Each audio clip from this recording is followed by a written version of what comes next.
Bom dia, alunos do sexto ano. Como vocês estão? Espero que vocês estejam bem. Espero que vocês estejam aproveitando a quarentena para estudar, né? Dar um uso bom aí para o tempo de vocês. E na aula de hoje nós vamos continuar falando de cartografia. E hoje nós vamos falar de Atlas? Não. Nós vamos falar de Ai, doeu. Nós vamos falar de mapas. Por isso que eu estou aqui mostrando meu Atlas para vocês. Olha que lindo meu Atlas. Já tá bem usadinho, né? Uso desde a época da faculdade. E é um dos mais completos que tem em termos de mapa. Eu sempre abro na América Central. Então, nós temos aqui conjuntos de mapas do mundo inteiro, mapa de clima, mapa de vegetação, bandeiras, características, né? Por que eu tô mostrando tudo isso para vocês? Olha que mapa do relevo legal, do sudoeste da costa do Pacífico. Por que eu tô mostrando, então, o meu Atlas lindo para vocês? Porque tudo isso aqui é produto cartográfico. E nós vamos falar hoje o que é produto cartográfico. A gente vai continuar falando de mapas, tá? Bom, então o ser humano, ele sempre buscou formas de representar a Terra. Então, desde que o ser humano evoluiu, desde que o ser humano ele chegou num determinado ponto de evolução, ele vem buscando formas de representar o planeta Terra. E aí a gente sabe que o ser humano representou o planeta Terra desde o início do seu desenvolvimento de várias formas, né? Com cerâmica. Lembra das escritas cuneiforme que fazia aquele mapa na pedra, ali no barro cozido? Com pergaminhos, né? Quando não tinha papel, fazia em couro de animal. E por último agora, né? Com mapa e mais recentemente os produtos digitais. Os mapas oriundos dos produtos digitais. Aí que, ao longo da história, as sociedades elas passaram a registrar as coisas que aconteciam por meio de linguagem gráfica. O que é essa linguagem gráfica? É um símbolo. Então, uma linguagem gráfica é um símbolo. Por exemplo, né? Se eu estiver olhando um mapa e tiver um desenho assim. Esse símbolo eu sei que vai ter vegetação. Então, a linguagem gráfica, elas são símbolos. Esses símbolos são desenhos, topografias, objetos que vão nos remeter a algo que é do real, do mundo. Pra gente analisar, ó, isso aqui que tá nesse mapa, né, essa árvore, tá me dizendo que aqui tem uma vegetação. Então, a linguagem gráfica são os símbolos, né, que vão representar a Terra. Tudo que está na Terra, os fenômenos, objetos, né? E aí, a partir dessa linguagem gráfica, de todos esses elementos, a gente vai ter os produtos cartográficos. O que é produto cartográfico? É mapa, é carta topográfica, que a gente vai ver depois. São gráficos, plantas de casa, né? Já viram planta de casa? Aquele desenho de como vai ser a casa da gente? Aquilo também é um mapa, tá? Então, tudo isso é produto cartográfico. Aí que os mapas, antigamente, eles eram bem diferentes, né?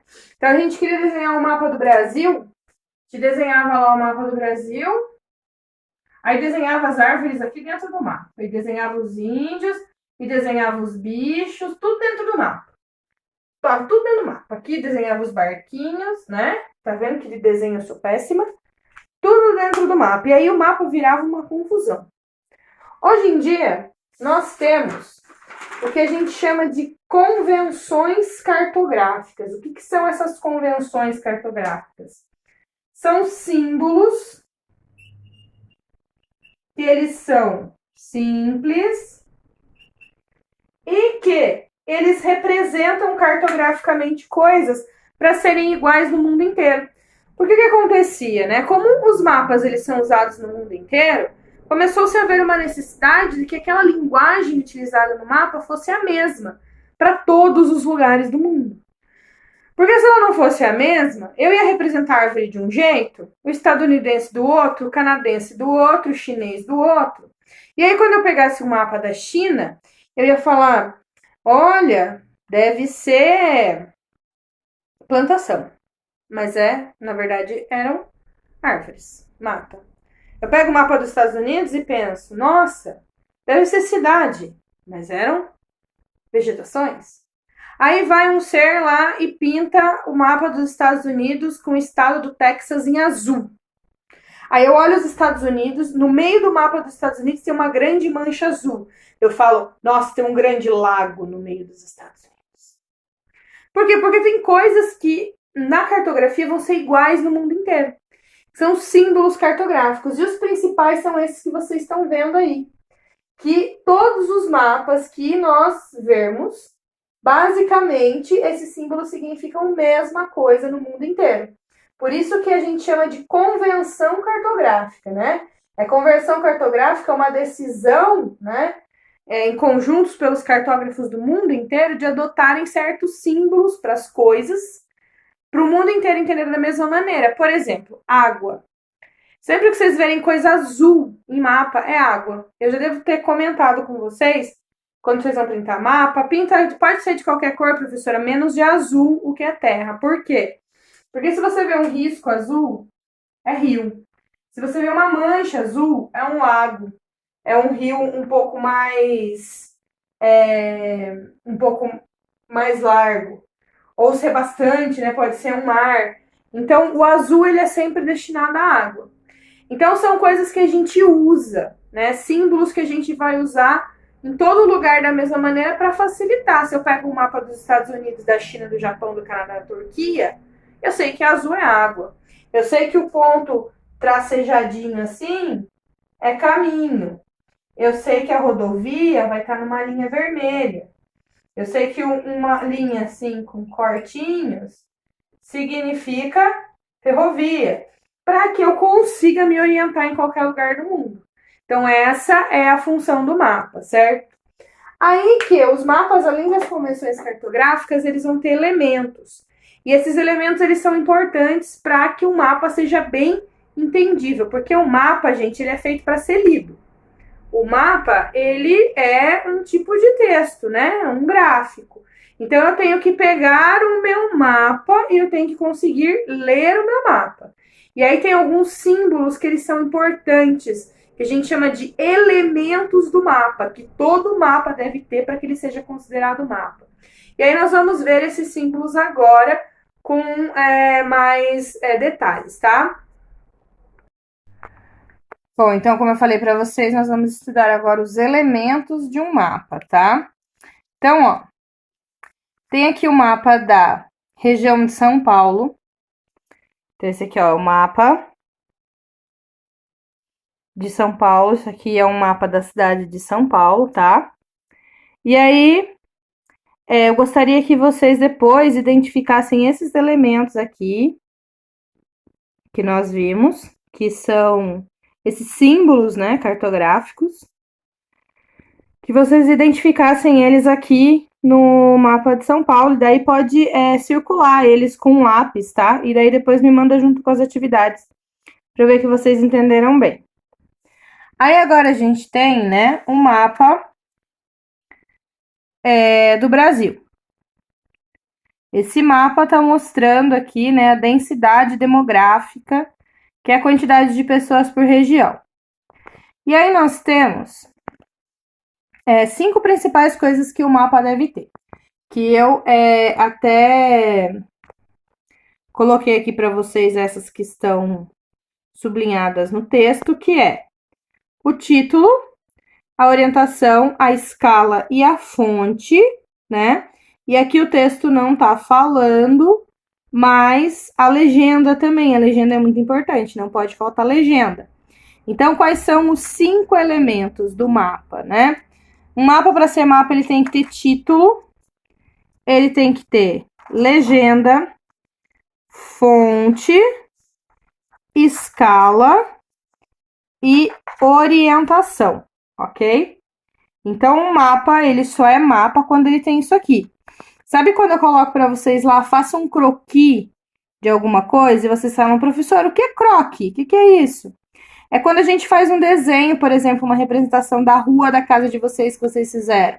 Mas vocês não colocaram legenda, não colocaram escala, não colocaram fonte, porque não era uma coisa oficial, era só um desenho, então é um croquis. Então, por exemplo, se nesse meu mapa não tivesse escala, eu não podia chamar ele de mapa, eu tinha que chamar ele de croquis, tá? Se faltasse título, se faltasse orientação, se faltasse a escala, né? Tudo isso faz com que ele deixe de ser mapa e passe a ser um croquis. Só é mapa quando ele tem todos esses elementos, tá? Então, primeiro, o título. O título é importante porque o título, ele vai dizer para mim sobre o que o mapa é, né? Se eu tenho esse mapa aqui, sem título, né? Eu olho o mapa e falo, legal, vários tons de rosa e laranja, né? Vários tons de laranja. E daí? E daí que não sei do que é. Então, o título é importante para o mapa. Lembra quando eu disse que o mapa também é para ser lido? Nas aulas de língua portuguesa, vocês aprendem que texto sem título não pode, porque o título mostra do que o texto se trata. O mapa é a mesma coisa. Mapa sem título também não pode, tá?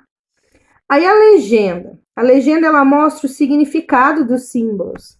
E se eu não tivesse essa legenda aqui?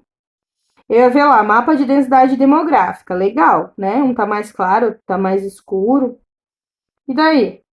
A gente já supõe que o que tá mais escuro é que tem mais, o que tá mais claro é que tem menos. Mas isso também é uma convenção cartográfica.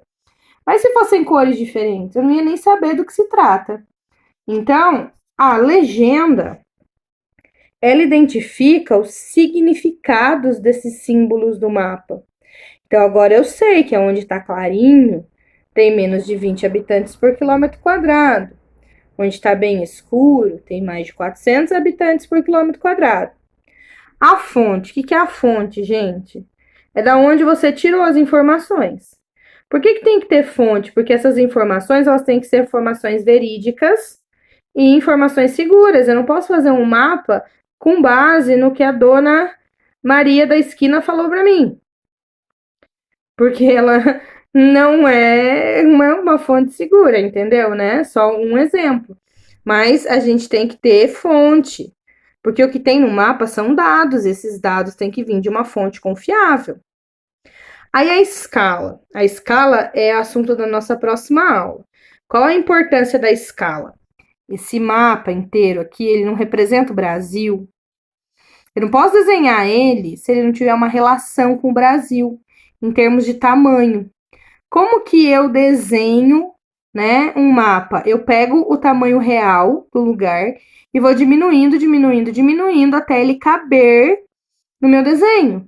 Então, a escala vai mostrar para mim quantas vezes ele foi diminuído para caber nesse desenho. Porque o mapa também serve para observar a distância.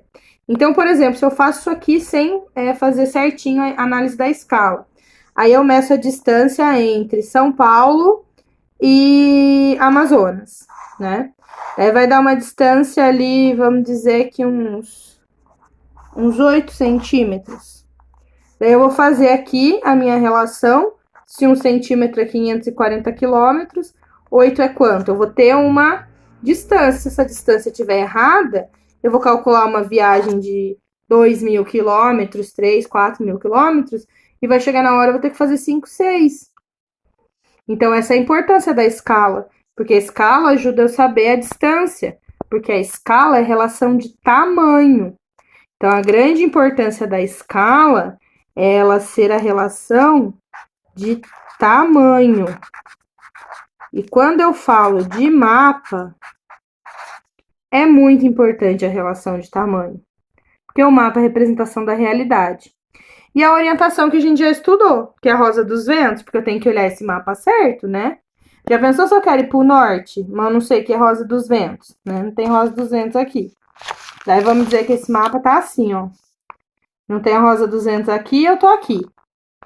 Daí eu falo, ir pro norte só ir pra cima, né? Que eu aprendi na aula de geografia. Que é errado, que não é ir pra cima. Aí eu pego e vou pra cá, ó. Tô indo pro norte? Tô nada, tô indo pro oeste. Então, por isso que a orientação é importante. A orientação é feita pela rosa dos ventos e pelos pontos cardeais. Então, gente, o mapa ele só é mapa se ele tivesse 5 elementos representados, tá? Sem esses 5 elementos, título, legenda, fonte, escala e orientação, eu não tenho um mapa, ok, meus queridos? Não se esqueçam, muito importante esses 5 elementos aqui, tá? Bom, meus queridos, então a aula de hoje foi essa, tá? Aí eu vou deixar as atividades para vocês fazerem aqui agora, tá? Então, a atividade 1 na página 261, a 2 na 264 e o em casa 1 na 278, tá? São essas atividades que devem ser feitas hoje. Desenhando bem. Bom, estudem bastante. Façam as tarefas, revejam as aulas, vejam, revejam, mandem as dúvidas de vocês, ok? E até breve.